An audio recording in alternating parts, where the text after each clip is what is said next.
matama, akla matanaw ng luon. Palagayan ko. Ganito kasi,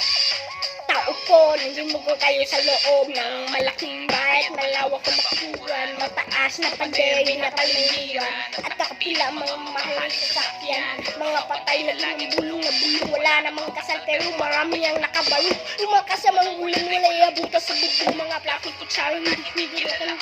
ang akin, kung pinangas na sasakyan, akit mo po sa hindi na mo, sarap siguro manirahan sa bahay na ganyan, sabi pa nila, hindi naman matatagpuan mo, ano ngayon ang isang upuan mo lang budong aaguan, kaya naman hindi niyo pinakakalan, nakikita ko lang aking sisigawan, buhan ng kaupo, ang tuloran ng tumayo, at nakamatanaw ng luan, ang palagayan mo. Walang galang na po, so tang nukaw po, hindi po mo alam, hindi mo pang bahay namin ng nagita namin, kapag binibig-sabihin, nakudumdumang na yellow, manapatakapiga, na inuman siya imig, naman na po, uling mo na uling, sa igamin, na-isiro mga basa sa aming upang almanyo, nagiginay ng isang galiw,